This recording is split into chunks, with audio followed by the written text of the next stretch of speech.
What's up, Taiwan? Good evening. I'm Ethan Liu with 10 minutes of news from here in Taiwan and around the world. We begin tonight with the situation in Ukraine. Long lines of cars were seen on highways heading out of Kyiv as people raced to escape the capital city. Ukraine's President Volodymyr Zelensky declared martial law nationwide after Russia launched major military assaults across the country. James Chater reports. Finally, the move many feared would come.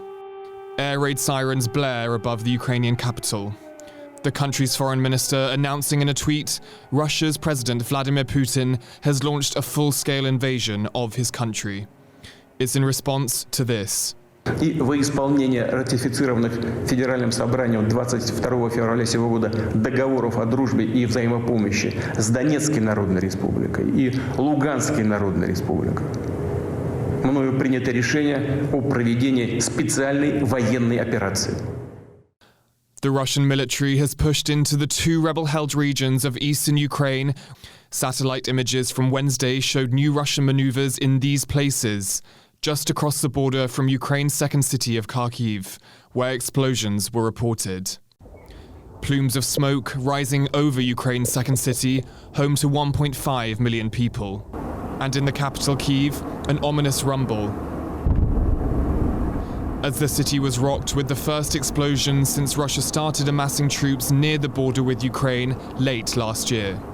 Putin made his announcement while his representative to the UN chaired an emergency meeting of the Security Council, intended to pull Putin back from the very line he'd just crossed. Ukraine's ambassador had stern words for his Russian counterpart. Because it's too late, my dear colleagues, to speak about de-escalation. Too late. The Russian president declared a war on the record. Should I play the video of your president? Ambassador, shall I do that right now, or you can confirm it? Other UN representatives stressed the gravity of the situation. Russia's attack on Ukraine is tantamount to an attack on the UN and every member state in the chamber tonight. As reports of explosions in cities across Ukraine emerge, the Russian Foreign Ministry said it is only targeting military infrastructure. But while air sirens blare above Kyiv, many fear Putin's move may be the start of something much darker. Alex Chen and James Chater for TaiwanPlus. Taiwan's President Tsai Ing-wen has condemned Russia's violation of Ukrainian sovereignty, joining a long list of countries that have expressed support for Ukraine. Taiwan has concluded a national security meeting to consider its own sanctions against Russia. Jaime Okan reports. Russia's military actions in Ukraine are raising concerns across the world.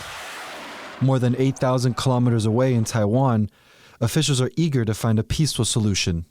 政府密切注视关于俄乌情势的发展。我国作为国际社会的一员，对于有助于和平解决相关争议，我们都会尽最大的努力。 Along with countries like the US, Germany, and Australia, Taiwan is considering its own set of sanctions against Russia, including an export ban on semiconductors. Taiwan's President Tsai Ing-wen has called on the government to stay alert for any attempt to use Ukraine's situation to stoke fears in Taiwan in relation to China. China claims Taiwan as a breakaway province, and there are fears of a similar operation here as was undertaken in Ukraine. 我认为台湾当局有些人借乌克兰问题来蹭热点和碰瓷儿是不明智的行为。那么台湾的确不是乌克兰，台湾从来都是中国领土不可分割的一部分，这是无可辩驳的历史和法理事实。Taiwan said it will continue to strengthen military preparedness across the Taiwan Strait. It hopes that the global response to the attack on Ukraine will serve as an example of support for democracy in the face of aggression from those who oppose it. Chris Ma and Jaime Okan for TaiwanPlus. As we mentioned, Taiwan is watching the situation in Ukraine closely. We spoke to Miles Yu, a senior fellow at the Hudson Institute.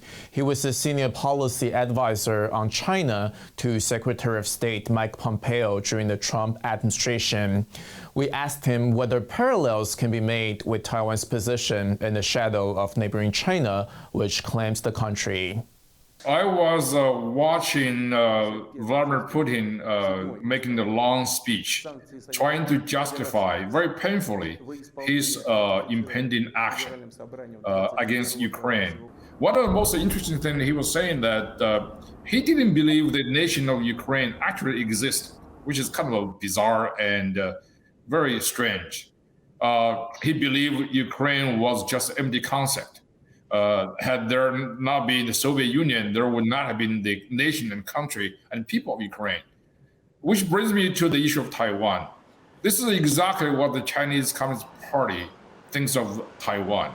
In their revisionist view, Taiwan doesn't exist. 23 million people, free, democratic, doesn't even measure in their mind because they try to sort of squeeze Taiwan into oblivion in international space. How valid are the concerns that if Russia invades Ukraine, Beijing will take advantage of the attention being focused in Eastern Europe and increase its aggressions against Taiwan? I think that depends on several calculations, depends on how wise or unwise the Chinese leadership might be. On the one hand, there is this tendency, this kind of egomaniac thinking that somehow China has become stronger than all the adversaries, including the United States. So that gives it illusion. You know, in the 1960s, 70s, just like Mao believed that the Chinese Communist Party was so strong, there is this tendency of so-called the Eastern wind overpower the Western winds, 东风压倒西风. So that gives you some kind of a proletarian communist chutzpah and make China very, very aggressive in its global outlook. And I think that right now there is a similar thinking in Beijing that somehow China's time has come.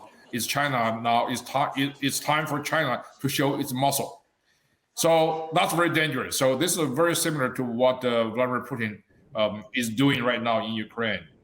Taiwan's economy is expected to grow at a faster pace this year than initially forecast.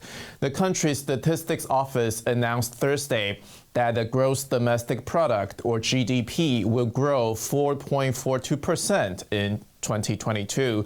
That's up from the November 2021 estimate of 4.15%.